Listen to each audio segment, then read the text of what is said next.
Cement furnaces produce dangerous gases and contribute to global warming. During the transportation of bags of cement from the manufacturing site to the end user, their coating is torn and cement dust is dispersed in the environment, which causes respiratory disease and affects the workers who carry, unload, and redistribute bags of stored cement. Puzolan is a substance rich in silica and alumina, aluminum oxide, which have low or negligible adhesion properties, but in the presence of water they react chemically with calcium hydroxide at normal temperatures to form adhesion properties. The complete process of cement production, from crushing and transferring limestone to furnace heating and compaction, all produce pollution.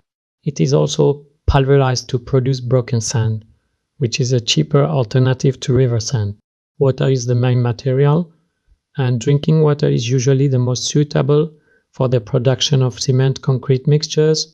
Concrete is the most widely used material in the construction industry and suffers many types of burnout due to environmental impacts.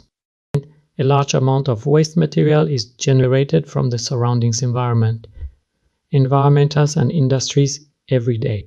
Waste materials such as resource ashes, sawdust ashes, cracked rubber, plastic waste, coconut husks and pods, textile waste, zero sludge, and leaf etc. have led to a crisis of waste disposal. This reduces the amount of cement consumed and CO2 emissions and earth heat.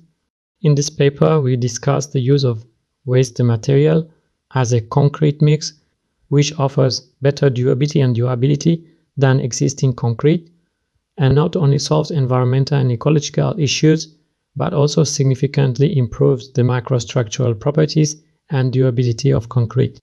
Construction waste is in mixed concrete, which saves the space needed to dispose of them, and at the same time they are recycled again and no new materials are required.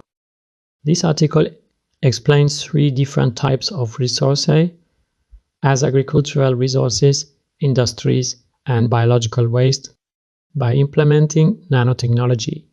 Structural properties of concrete can be improved